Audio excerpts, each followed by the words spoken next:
Un matin, Saint-Loup m'avoua qu'il avait écrit à ma grand-mère pour lui donner de mes nouvelles et lui suggérer l'idée, puisqu'un service téléphonique fonctionnait entre Doncières et Paris, de causer avec moi. Bref, le même jour, elle devait me faire appeler à l'appareil et il me conseilla d'être vers 4h moins un quart à la poste. Le téléphone n'était pas encore cette époque d'un usage aussi courant qu'aujourd'hui.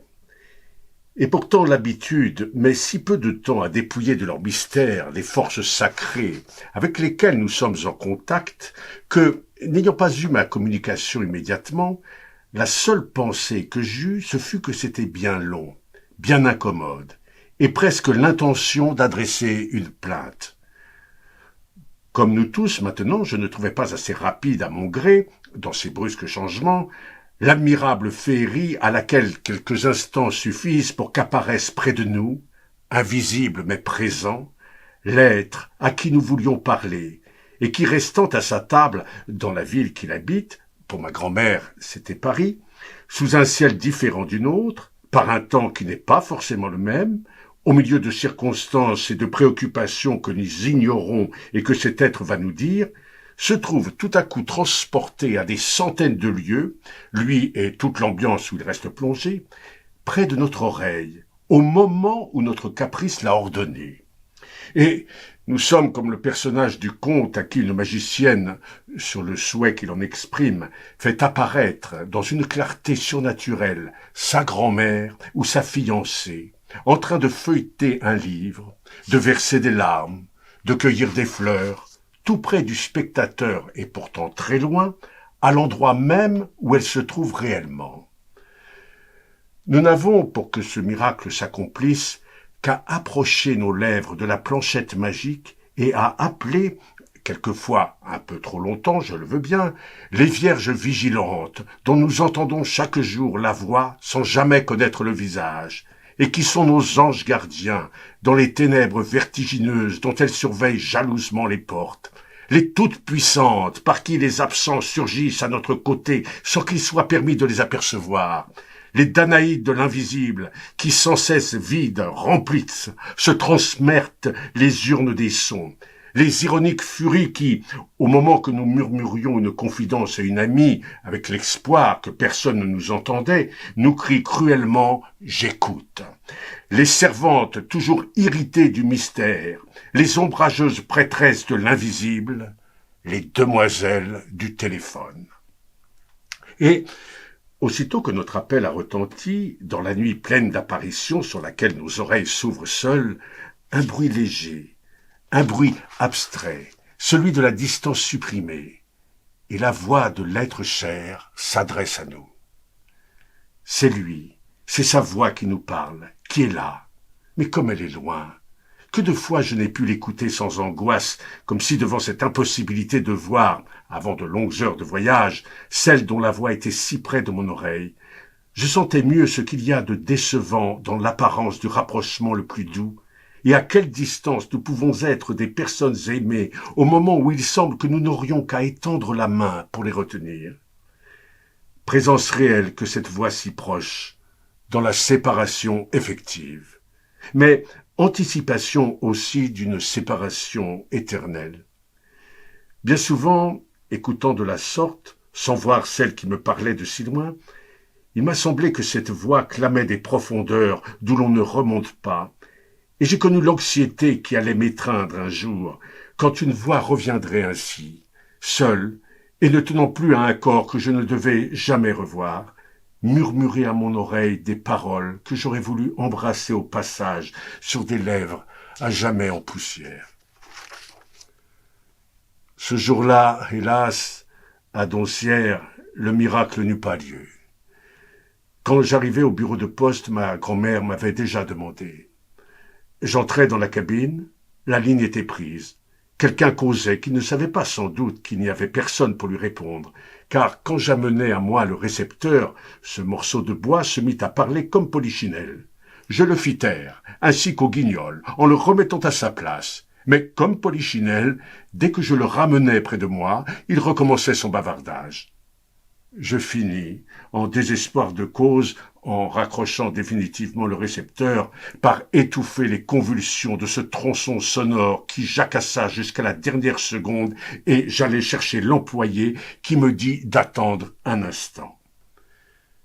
Puis je parlais, et après quelques instants de silence, tout d'un coup j'entendis cette voix que je croyais à tort connaître si bien, car jusque-là, chaque fois que ma grand-mère avait causé avec moi, ce qu'elle me disait, je l'avais toujours suivi sur la partition ouverte de son visage, où les yeux tenaient beaucoup de place. Mais sa voix elle-même, je l'écoutais aujourd'hui pour la première fois. Et parce que cette voix m'apparaissait changer dans ses proportions dès l'instant qu'elle était un tout, et m'arrivait ainsi seule et sans l'accompagnement des traits de la figure, je découvris combien cette voix était douce. Peut-être d'ailleurs ne l'avait-elle jamais été à ce point, car ma grand-mère, me sentant loin et malheureux, croyait pouvoir s'abandonner à l'effusion d'une tendresse que, par principe d'éducatrice, elle contenait et cachait d'habitude. Elle était douce, mais aussi comme elle était triste, d'abord à cause de sa douceur même, presque décantée, plus que peu de voix humaines n'ont jamais dû l'être, de toute dureté, de tout élément de résistance aux autres, de tout égoïsme. Fragile, à force de délicatesse, elle semblait à tout moment prête à se briser, à expirer en un pur flot de larmes, puis, l'ayant seule près de moi, vue sans le masque du visage, j'y remarquais pour la première fois les chagrins qui l'avaient fêlée au cours de sa vie. Était-ce d'ailleurs uniquement la voix qui, parce qu'elle était seule, me donnait cette impression nouvelle qui me déchirait? Non pas, mais plutôt que cet isolement de la voix était comme un symbole, une évocation, un effet direct d'un autre isolement, celui de ma grand-mère, pour la première fois séparée de moi. Les commandements ou défenses qu'elle m'adressait à tout moment dans l'ordinaire de la vie, l'ennui de l'obéissance ou la fièvre de la rébellion qui neutralisait la tendresse que j'avais pour elle, étaient supprimés en ce moment, et même pouvaient l'être pour l'avenir, puisque ma grand-mère n'exigeait plus de m'avoir près d'elle sous la loi, était en train de me dire son espoir que je resterais tout à fait à Doncières, ou en tout cas que j'y prolongerais mon séjour le plus longtemps possible, ma santé et mon travail pouvant s'en bien trouver. Aussi, ce que j'avais sous cette petite cloche approchée de mon oreille, c'était débarrassé des pressions opposées qui chaque jour lui avaient fait contrepoids, et dès lors irrésistibles, me soulevant tout entier, notre mutuelle tendresse. Ma grand-mère, en me disant de rester, me donna un besoin anxieux et fou de revenir. Cette liberté qu'elle me laissait désormais, et à laquelle je n'avais jamais entrevu qu'elle pût consentir, me parut tout d'un coup aussi triste que pourrait être ma liberté après sa mort, quand je l'aimerais encore et qu'elle aurait à jamais renoncé à moi. Je criais « Grand-mère, grand-mère !» et j'aurais voulu l'embrasser. Mais je n'avais près de moi que cette voix, fantôme aussi impalpable que celui qui reviendrait peut-être me visiter quand ma grand-mère serait morte. « Parle-moi !» Mais alors il arriva que, me laissant plus seul encore, je cessai tout d'un coup de percevoir cette voix. Ma grand-mère ne m'entendait plus, elle n'était plus en communication avec moi. Nous avions cessé d'être en face l'un de l'autre, d'être l'un pour l'autre audibles. Je continuais à l'interpeller en tâtonnant dans la nuit, sentant que des appels d'elle aussi devaient s'égarer. Je palpitais de la même angoisse que, bien loin dans le passé, j'avais éprouvé autrefois, un jour que petit enfant, dans une foule, je l'avais perdue. Angoisse moins de ne pas la retrouver que de sentir qu'elle me cherchait, de sentir qu'elle se disait que je la cherchais. Angoisse assez semblable à celle que j'éprouverais le jour où on parle à ceux qui ne peuvent plus répondre et de qui on voudrait au moins tant faire entendre tout ce qu'on ne leur a pas dit et l'assurance qu'on ne souffre pas. Il me semblait que c'était déjà une ombre chérie que je venais de laisser se perdre parmi les ombres. Et seul devant l'appareil, je continuais à répéter en vain « Grand-mère, grand-mère !» comme Orphée, resté seul, répète le nom de la morte. Je me décidai à quitter la poste, à aller retrouver Robert à son restaurant pour lui dire que, allant peut-être recevoir une dépêche qui m'obligerait à revenir, je voudrais savoir à tout hasard l'horaire des trains. Et pourtant, avant de prendre cette résolution, j'aurais voulu une dernière fois invoquer les filles de la nuit, les messagères de la parole, les divinités sans visage. Mais les capricieuses gardiennes n'avaient plus voulu ouvrir les portes merveilleuses, ou, sans doute, elles ne le purent pas. Elles durent beau invoquer inlassablement, selon leur coutume, le vénérable inventeur de l'imprimerie et le jeune prince amateur de peinture impressionniste et chauffeur, lequel était neveu du capitaine de Borodino, Gutenberg et Wagram laissèrent leurs supplications sans réponse, et je partis, sentant que l'invisible sollicité resterait sourd.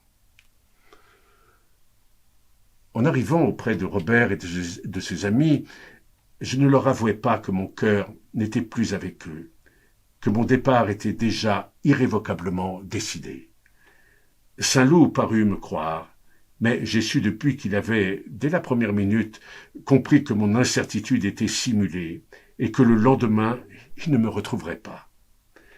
Tandis que, laissant les plats refroidir auprès d'eux, ses amis cherchaient avec lui dans l'indicateur le train que je pourrais prendre pour rentrer à Paris, et qu'on entendait dans la nuit étoilée et froide les sifflements des locomotives, je n'éprouvais certes plus la même paix que m'avait donnée ici tant de soirs l'amitié des uns, le passage lointain des autres.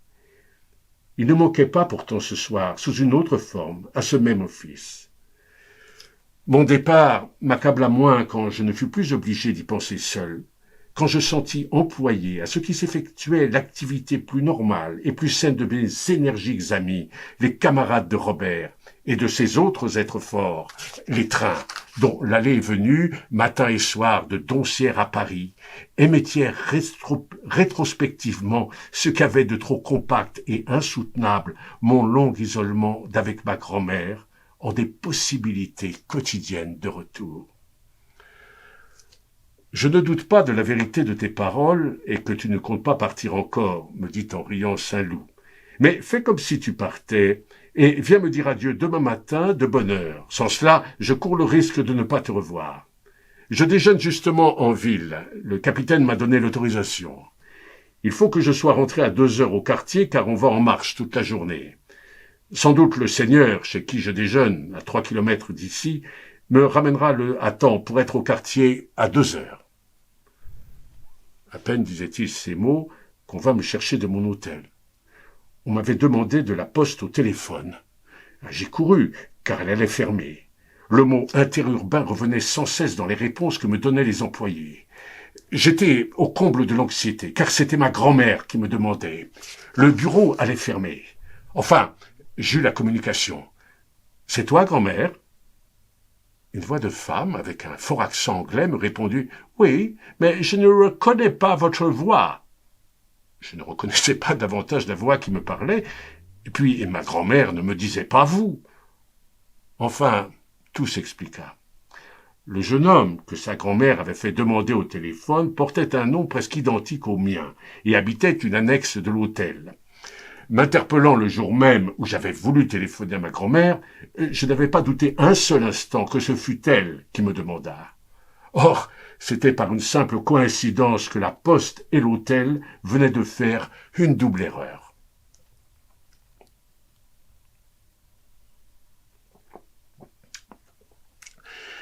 Le lendemain matin, je me mis en retard. Je ne trouvais pas Saint-Loup déjà parti pour déjeuner dans ce château voisin. Vers 1h30, je me préparais à aller à tout hasard au quartier pour y être dès son arrivée. Quand, en traversant une des avenues qui y conduisaient, je vis dans la direction même où j'allais un Tilbury qui, en passant près de moi, m'obligea à me garer. Un sous-officier le conduisait, le monocle à l'œil, c'était Saint-Loup. À côté de lui était l'ami chez qui il avait déjeuné que j'avais déjà rencontré une fois à l'hôtel où Robert dînait. Je n'osais pas appeler Robert, comme il n'était pas seul. Mais, voulant qu'il s'arrêtât pour me prendre avec lui, j'attirai son attention par un grand salut qui était censé motiver par la présence d'un inconnu. Je savais Robert myope. J'aurais pourtant cru que, si seulement il me voyait, il ne manquerait pas de me reconnaître. Or, il vit bien le salut et le rendit, mais sans s'arrêter. Et, s'éloignant à toute vitesse, sans un sourire, sans qu'un muscle de sa physionomie bougeât, il se contenta de tenir pendant 2 minutes sa main levée au bord de son képi, comme il eût répondu à un soldat qu'il n'eût pas connu. Je courus jusqu'au quartier, mais c'était encore loin.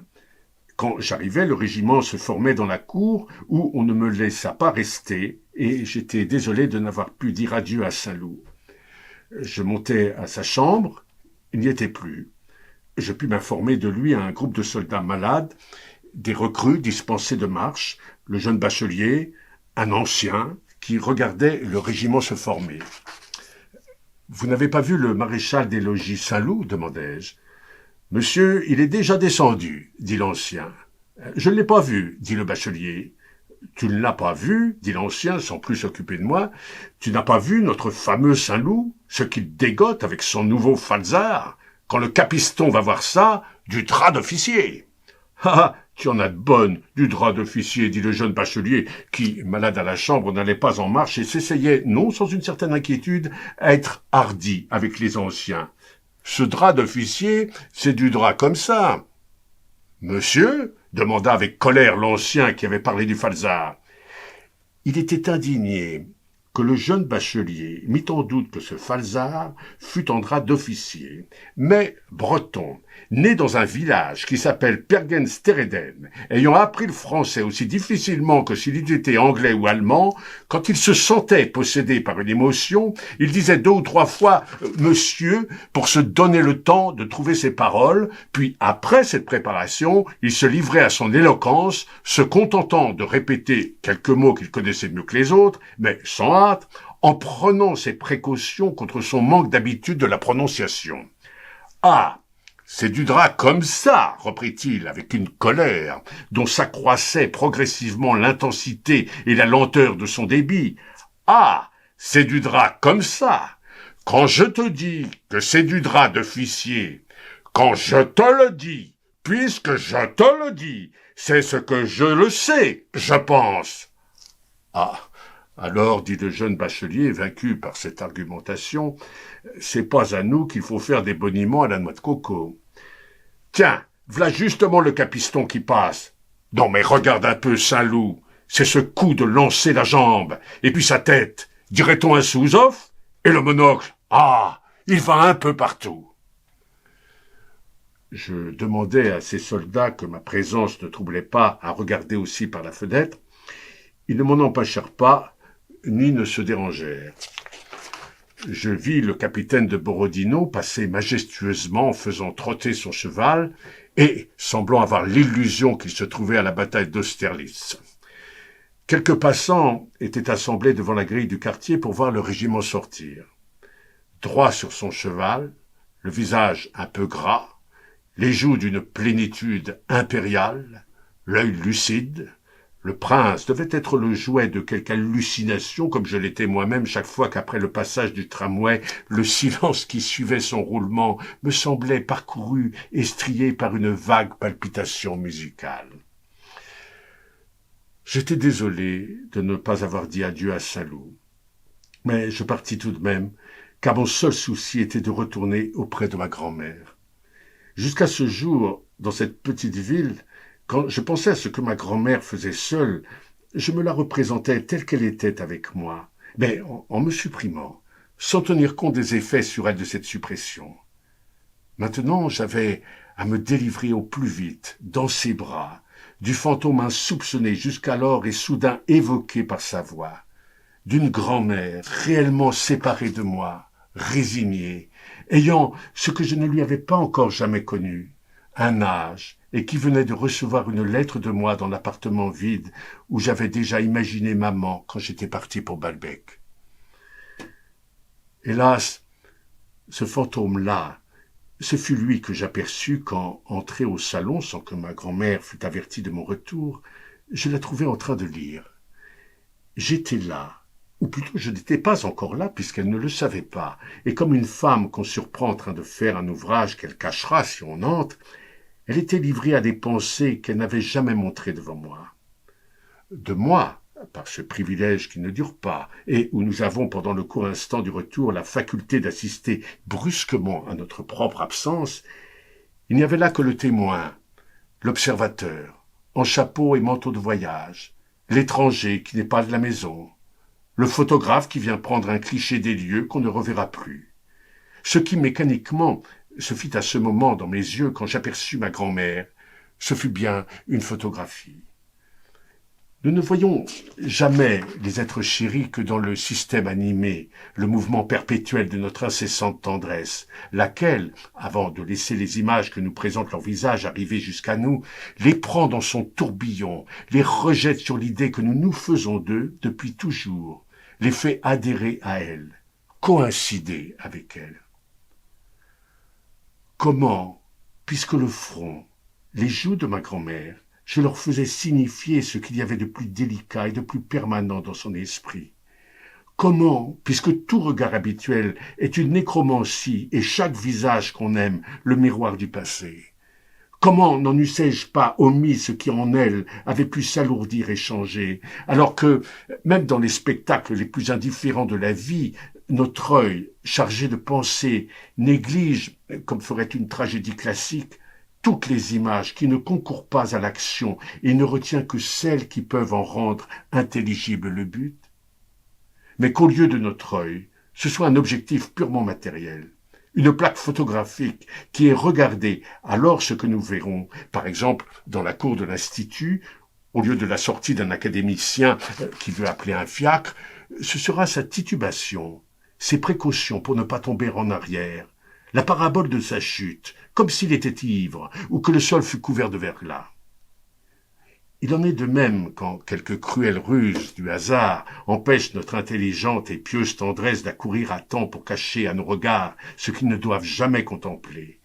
Quand elle est devancée par eux qui, arrivés les premiers sur place et laissés à eux-mêmes, fonctionnent mécaniquement à la façon de pellicule et nous montrent, au lieu de l'être aimé qui n'existe plus depuis longtemps, mais dont elle n'avait jamais voulu que la mort nous fût révélée, l'être nouveau, que 100 fois par jour elle revêtait d'une chère et menteuse ressemblance. Et, comme un malade qui ne s'était pas regardé depuis longtemps, et composant à tout moment le visage qu'il ne voit pas d'après l'image idéale qu'il porte de soi-même dans sa pensée, recule en apercevant dans une glace, au milieu d'une figure aride et déserte, l'exhaussement oblique et rose d'un nez gigantesque, comme une pyramide d'Égypte. Moi, pour qui ma grand-mère, c'était encore moi-même, moi qui ne l'avais jamais vue que dans mon âme, toujours à la même place du passé, à travers la transparence des souvenirs contigus et superposés. Tout d'un coup, dans notre salon qui faisait partie d'un monde nouveau, celui du temps, celui où vivent les étrangers dont on dit « il vieillit bien », pour la première fois, et seulement pour un instant, car elle disparut bien vite. J'aperçus sur le canapé, sous la lampe rouge, lourde et vulgaire, malade, rêvassant, promenant au-dessus d'un livre des yeux un peu fous, une vieille femme, accablée, que je ne connaissais pas. À ma demande d'aller voir les Elsirs de Madame de Guermantes, Salou m'avait dit « Je réponds pour elle ». Et malheureusement, en effet, pour elle, ce n'était que lui qui avait répondu. Nous répondons aisément des autres quand, disposant dans notre passé les petites images qui les figurent, nous faisons manœuvrer celles-ci à notre guise. Sans doute même, à ce moment-là, nous tenons compte des difficultés provenant de la nature de chacun, différentes de la nôtre, et nous ne manquons pas d'avoir recours à tel ou tel moyen d'action puissant sur elle. Intérêt, persuasion, émoi, qui neutralisera des penchants contraires. Mais ces différences d'avec notre nature, c'est encore notre nature qui les imagine. Ces difficultés, c'est nous qui les levons. Ces mobiles efficaces, c'est nous qui les dosons. Et quand les mouvements que, dans notre esprit, nous avons fait répéter à l'autre personne, et qui la font agir à notre gré, nous voulons les lui faire exécuter dans la vie, tout change. Nous nous heurtons à des résistances imprévues qui peuvent être invincibles. L'une des plus fortes est sans doute celle que peut développer en une femme qui n'aime pas le dégoût que lui inspire, insurmontable et fétide, l'homme qu'il aime. Pendant les longues semaines que Saint-Loup resta encore sans venir à Paris, sa tante, à qui je ne doutais pas qu'il eût écrit pour la supplier de le faire, ne me demanda pas une fois de venir chez elle voir les tableaux d'Eltsir. Je reçus des marques de froideur de la part d'une autre personne de la maison. Ce fut de Jupien. Trouvait-il que j'aurais dû entrer lui dire bonjour à mon retour de Doncières avant même de monter chez moi? Ma mère me dit que non, qu'il ne fallait pas s'étonner. Françoise lui avait dit qu'il était ainsi, sujet à de brusques mauvaises humeurs, sans raison. Cela se dissipait toujours au bout de peu de temps. Cependant, l'hiver finissait. Un matin, après quelques semaines de giboulées et de tempêtes, j'entendis dans ma cheminée, au lieu du vent informe, élastique et sombre qui me secouait l'envie d'aller au bord de la mer, le roucoulement des pigeons qui nichaient dans la muraille. Irisé, imprévu comme une première jacinthe déchirant doucement son cœur nourricier pour qu'en jaillit, mauve et satiné, sa fleur sonore, faisant entrer comme une fenêtre ouverte dans ma chambre encore fermée et noire, la tiédeur, l'éblouissement, la fatigue d'un premier beau jour. Ce matin-là, je me surpris à fredonner un air de café-concert que j'avais oublié depuis l'année où j'avais dû aller à Florence et à Venise. Tant l'atmosphère, selon le hasard des jours, agit profondément sur notre organisme et tire des réserves obscures où nous les avions oubliées, les mélodies inscrites que n'a pas déchiffrées notre mémoire. Un rêveur plus conscient accompagna bientôt ce musicien que j'écoutais en moi, sans même avoir reconnu tout de suite ce qu'il jouait.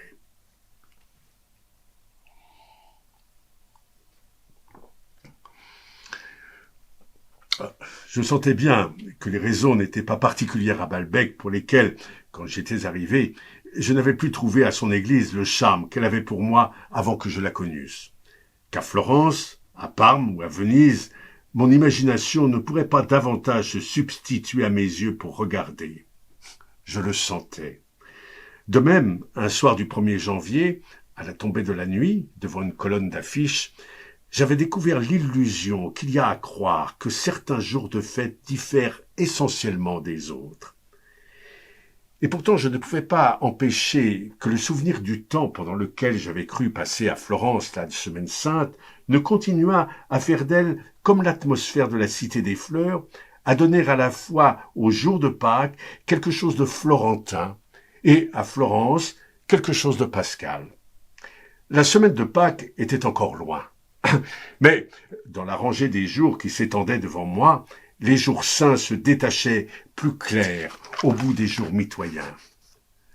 Touchés d'un rayon, comme certaines maisons d'un village qu'on aperçoit au loin dans un effet d'ombre et de lumière, ils retenaient sur eux tout le soleil. Le temps était devenu plus doux, et mes parents eux-mêmes, en me conseillant de me promener, me fournissaient un prétexte à continuer mes sorties du matin. J'avais voulu les cesser parce que j'y rencontrais madame de Guermantes. Mais c'est à cause de cela même que je pensais tout le temps à ces sorties, ce qui me faisait trouver à chaque instant une raison nouvelle de les faire, laquelle n'avait aucun rapport avec madame de Guermantes et me persuadait aisément que, n'eût-elle pas existé, je n'en eusse pas moins manqué de me promener à cette même heure. Hélas, si pour moi rencontrer toute autre personne qu'elle eût été indifférent, je sentais que pour elle, rencontrer n'importe qui, excepté moi, eût été supportable. Il lui arrivait dans ses promenades matinales de recevoir le salut de bien des sots et qu'elle jugeait elle. Mais elle tenait leur apparition, sinon pour une promesse de plaisir, du moins pour un effet du hasard. Et elle les arrêtait quelquefois, car il y a des moments où on a besoin de sortir de soi, d'accepter l'hospitalité de l'âme des autres, à condition que cette âme, si modeste et laide soit-elle, soit une âme étrangère, tandis que dans mon cœur, elle sentait avec exaspération que ce qu'elle eût retrouvé, c'était elle. Aussi, même quand j'avais, pour prendre le même chemin, une autre raison que de la voir, je tremblais comme un coupable au moment où elle passait. Et quelquefois, pour neutraliser ce que mes avances pouvaient avoir d'excessif, je répondais à peine à son salut, où je la fixais du regard sans la saluer, ni réussir qu'à l'irriter davantage et à faire qu'elle commençât en plus à me trouver insolent et mal élevé. Elle avait maintenant des robes plus légères, ou du moins plus claires, et descendait la rue où déjà, comme si c'était le printemps, devant les étroites boutiques intercalées entre les vastes façades des vieux hôtels aristocratiques, à l'auvent de la marchande de beurre, de fruits, de légumes, des stores étaient tendus contre le soleil. Je me disais que la femme que je voyais de loin marcher, ouvrir son ombrelle, traverser la rue, était, de l'avis des connaisseurs, la plus grande artiste actuelle dans l'art d'accomplir ses mouvements et d'en faire quelque chose de délicieux.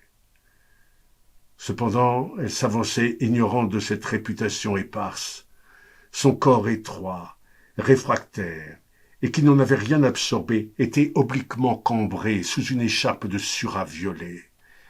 Ses yeux maussades et clairs regardaient distraitement devant elle et m'avaient peut-être aperçu. Elle mordait le coin de sa lèvre. Je la voyais redresser son manchon, faire l'aumône à un pauvre, acheter un bouquet de violettes à une marchande, avec la même curiosité que j'aurais eu à regarder un grand peintre donner des coups de pinceau. Et quand, arrivée à ma hauteur, elle me faisait un salut auquel s'ajoutait parfois un mince sourire, c'est comme si elle eût exécuté pour moi, en y ajoutant une dédicace, un lavis qui était un chef-d'œuvre.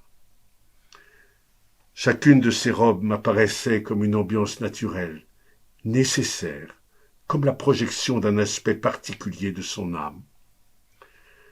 Un de ces matins de carême, où elle allait déjeuner en ville, je la rencontrai dans une robe d'un velours rouge clair, laquelle était légèrement échancrée au cou.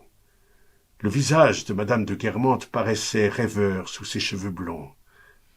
J'étais moins triste que d'habitude parce que la mélancolie de son expression, l'espèce de claustration que la violence de la couleur mettrait autour d'elle et le reste du monde, lui donnait quelque chose de malheureux et de solitaire qui me rassurait. Cette robe me semblait la matérialisation autour d'elle des rayons écarlates d'un cœur que je ne lui connaissais pas et que j'aurais peut-être pu consoler.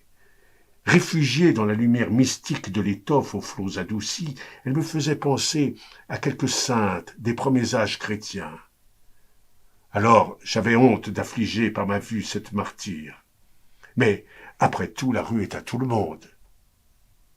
La rue est à tout le monde, reprenais-je en donnant à ces mots un sens différent et en admirant qu'en effet, dans la rue populeuse, souvent mouillée de pluie, et qui devenait précieuse comme est parfois la rue dans les vieilles cités de l'Italie, la duchesse de Guermantes mêla à la vie publique des moments de sa vie secrète, se montrant ainsi à chacun mystérieuse, coudoyée de tous, avec la splendide gratuité des grands chefs-d'œuvre.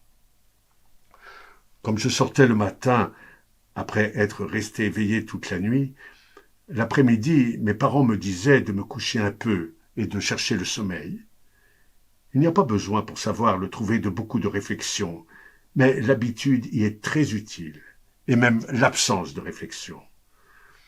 Or, à ces heures-là, les deux me faisaient défaut. Avant de m'endormir, je pensais si longtemps que je ne le pourrais, que même endormi, il me restait un peu de pensée. Ce n'était qu'une lueur dans la presque obscurité, mais elle suffisait pour faire se refléter dans mon sommeil d'abord l'idée que je ne pourrais dormir, puis reflet de ce reflet, l'idée que c'était en dormant que j'avais eu l'idée que je ne dormais pas, puis, par une réfraction nouvelle, mon éveil, à un nouveau somme où je voulais raconter à des amis qui étaient entrés dans ma chambre que tout à l'heure, en dormant, j'avais cru que je ne dormais pas. Ces ombres étaient à peine distinctes. Il eût fallu une grande et bien vaine délicatesse de perception pour les saisir. Ainsi, plus tard, à Venise, bien après le coucher du soleil, quand il semble qu'il fasse tout à fait nuit, J'avais vu, grâce à l'écho invisible, pourtant d'une dernière note de lumière indéfiniment tenue sur les canaux, comme par l'effet de quelques pédales optiques, les reflets des palais déroulés comme à tout jamais en velours, plus noirs sur le gris crépusculaire des eaux. Un de mes rêves était la synthèse de ce que mon imagination avait souvent cherché à se représenter, pendant la veille, d'un certain paysage marin et de son passé médiéval.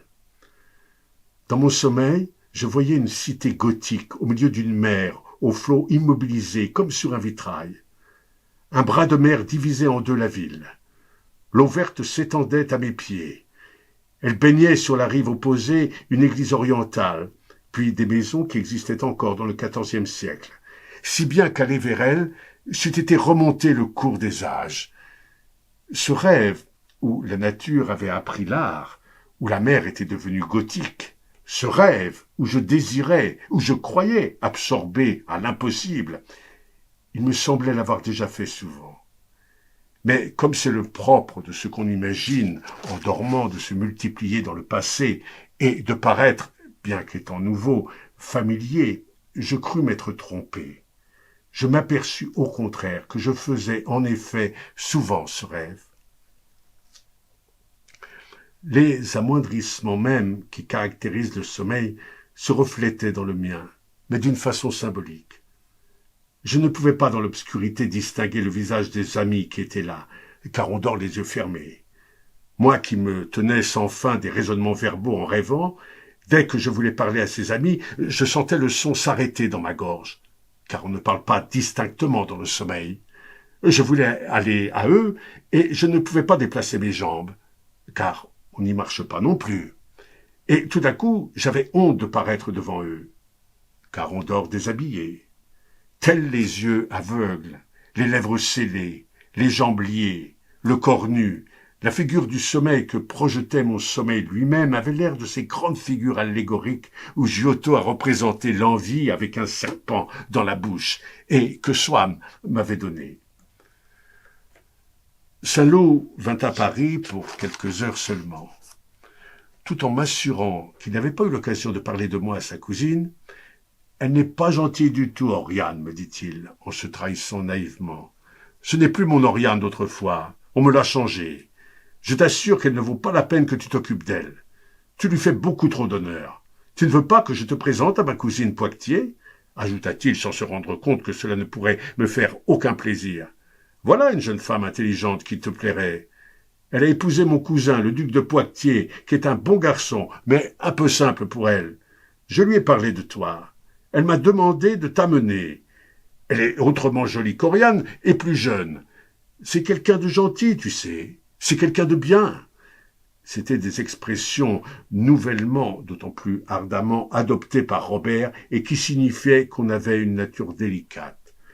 Je ne te dis pas qu'elle soit dreyfusarde, il faut aussi tenir compte de son milieu, mais enfin, elle dit, s'il était innocent, quelle horreur ce serait qu'il fût à l'île du diable. Tu comprends, n'est-ce pas? Et puis, enfin, c'est une personne qui fait beaucoup pour ses anciennes institutrices. Elle a défendu qu'on les fasse monter par l'escalier de service. Je t'assure, c'est quelqu'un de très bien. Dans le fond, Oriane ne l'aime pas parce qu'elle la sent plus intelligente. Quoiqu'absorbé par la pitié que lui inspirait un valet de pied des Guermantes, lequel ne pouvait aller voir sa fiancée même quand la duchesse était sortie, car cela eût été immédiatement rapporté par la loge, Françoise fut navrée de ne s'être pas trouvée là au moment de la visite de Saint-Loup. Mais c'est qu'elle maintenant en faisait aussi. Elle sortait infailliblement les jours où j'avais besoin d'elle. C'était toujours pour aller voir son frère, sa nièce et surtout sa propre fille, arrivée depuis peu à Paris. Déjà la nature familiale de ces visites que faisait Françoise ajoutait à mon agacement d'être privé de ses services, car je prévoyais qu'elle parlerait de chacune comme d'une de ces choses dont on ne peut se dispenser selon les lois enseignées à Saint-André-des-Champs. Aussi, je n'écoutais jamais ses excuses sans une mauvaise humeur fort injuste et à laquelle venait mettre le comble la manière dont Françoise disait non pas « j'ai été voir mon frère, j'ai été voir ma nièce », mais J'ai été voir le frère, je suis entré en courant donner le bonjour à la nièce ou à ma nièce la bouchère.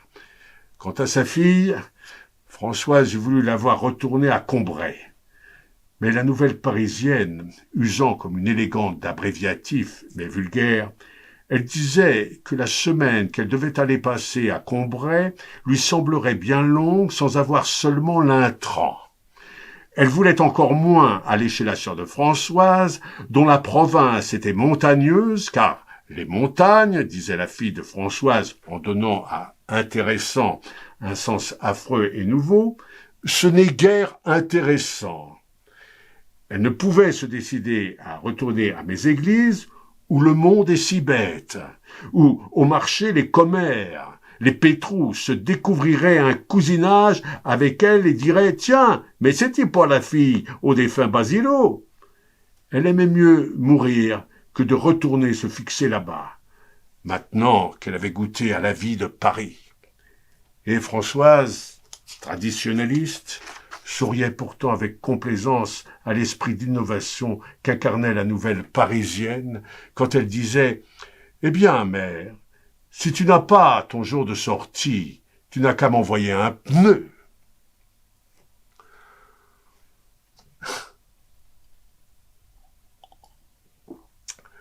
Le temps était redevenu froid. Sortir. Pourquoi? Pour prendre la crève, disait Françoise qui aimait mieux rester à la maison pendant la semaine que sa fille, le frère et la bouchère étaient allés passer à Combray.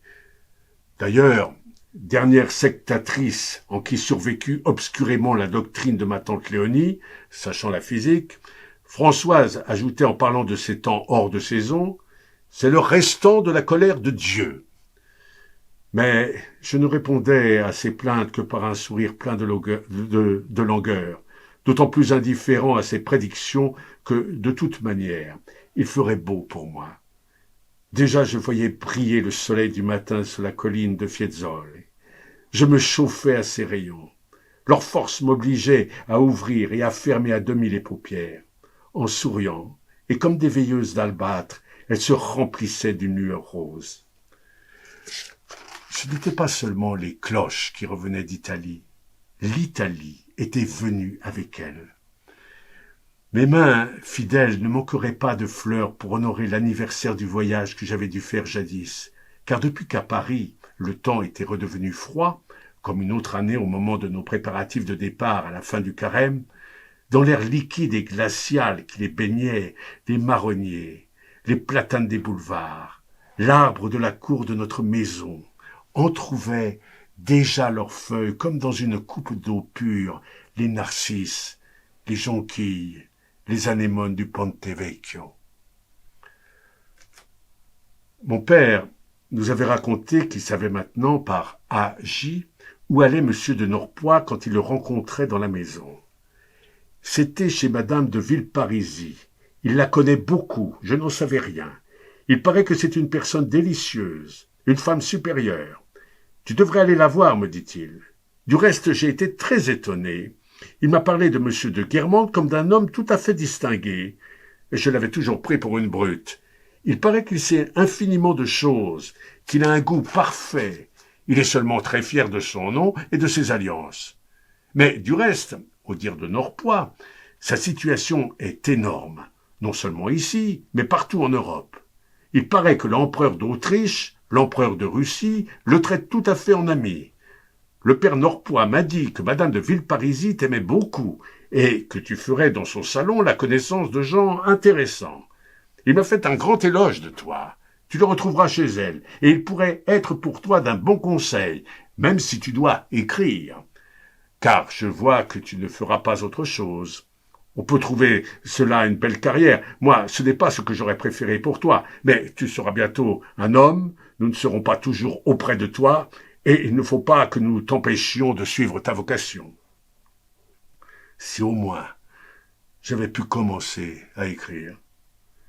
Mais quelles que fussent les conditions dans lesquelles j'abordasse ce projet, de même hélas que celui de ne plus prendre d'alcool, de me coucher de bonne heure, de dormir, de me bien porter, que ce fût avec emportement, avec méthode, avec plaisir, en me privant d'une promenade, en l'ajournant et en la réservant comme récompense, en profitant d'une heure de bonne santé, en utilisant l'inaction forcée d'un jour de maladie, ce qui finissait toujours par sortir de mes efforts.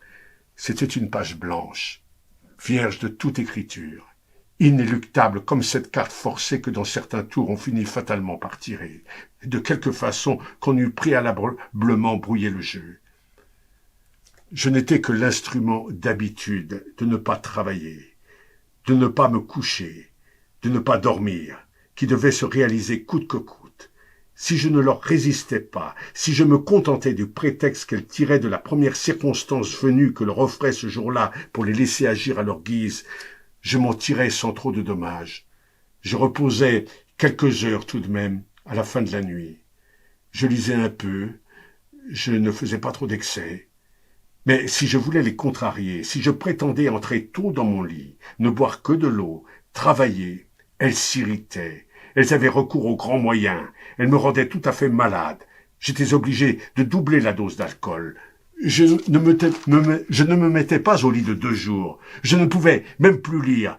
Et je me promettais une autre fois d'être plus raisonnable, c'est-à-dire moins sage, comme une victime qui se laisse voler de peur, si elle résiste, d'être assassinée. Mon père, dans l'intervalle, avait rencontré une fois ou deux M. de Guermantes. Et maintenant que M. de Norpois lui avait dit que le duc était un homme remarquable, il faisait plus attention à ses paroles.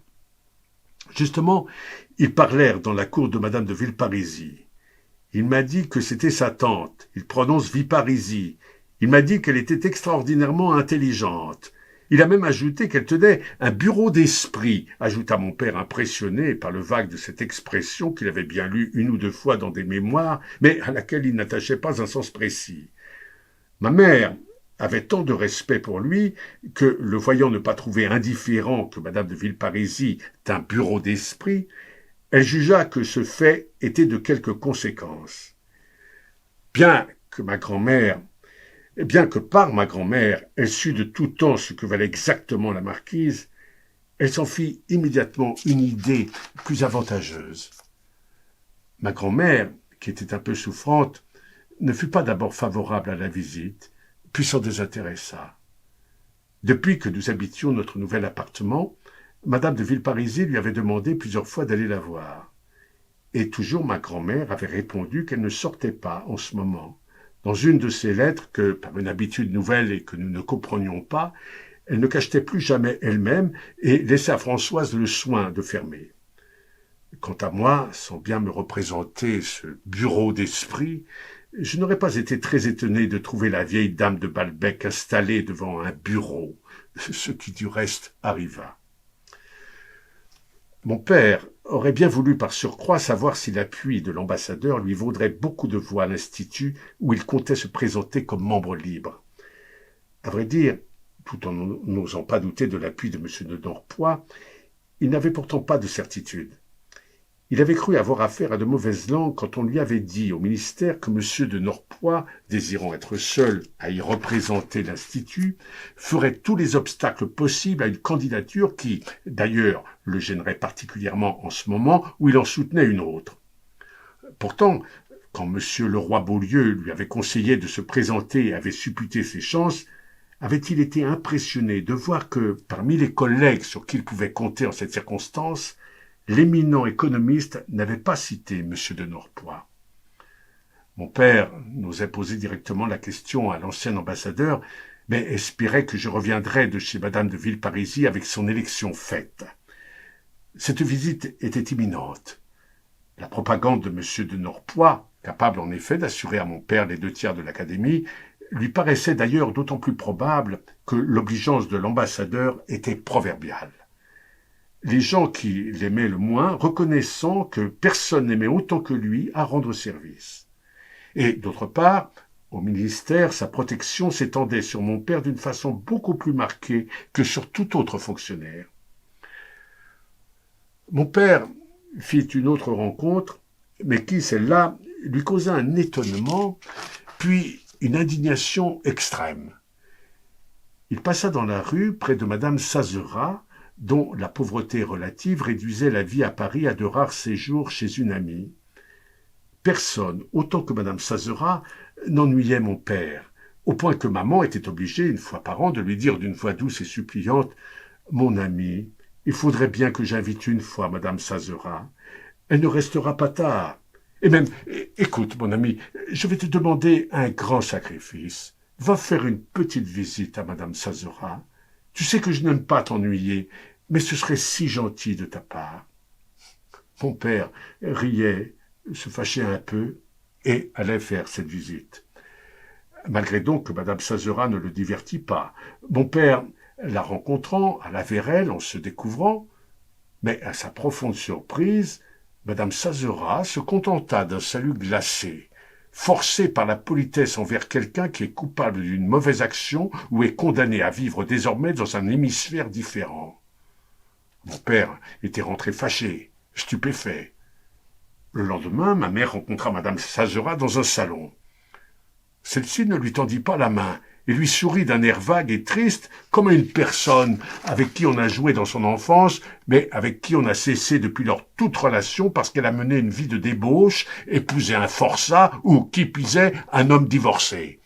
Hors de tout temps, mes parents accordaient et inspiraient à madame Sazerat l'estime la plus profonde. Mais, ce que ma mère ignorait, madame Sazerat, seule de son espèce à Combray, était dreyfusarde. Mon père, ami de M. Méline, était convaincu de la culpabilité de Dreyfus. Il avait envoyé promener avec mauvaise humeur des collègues qui lui avaient demandé de signer une liste révisionniste. Il ne me reparla pas de 8 jours quand il apprit que j'avais suivi une ligne de conduite différente. Ses opinions étaient connues. On n'était pas loin de le traiter de nationaliste. Quant à ma grand-mère, que seule de la famille paraissait devoir enflammer un doute généreux, chaque fois qu'on lui parlait de l'innocence possible de Dreyfus, elle avait un hochement de tête dont nous ne comprenions pas alors le sens et qui était semblable à celui d'une personne qu'on vient déranger dans des pensées plus sérieuses. Ma mère, partagée entre son amour pour mon père et l'espoir que je fusse intelligent, gardait une indécision qu'elle traduisait par le silence. Enfin, mon grand-père, adorant l'armée, bien que ses obligations de garde nationale eussent été le cauchemar de son âge mûr, ne voyait jamais à Combray un régiment défiler devant la grille sans se découvrir quand passaient le colonel et le drapeau.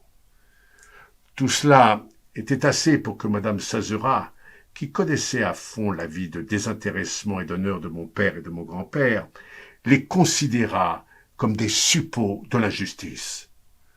On pardonne les crimes individuels, mais non la participation à un crime collectif. Dès qu'elle le sut anti-Dreyfusard, elle mit entre elle et lui des continents et des siècles. Ce qui explique qu'à une pareille distance, dans le temps et dans l'espace, son salut est paru imperceptible à mon père, et qu'elle n'eût pas songé à une poignée de main et à des paroles lesquelles n'eussent pu franchir les mondes qui les séparaient.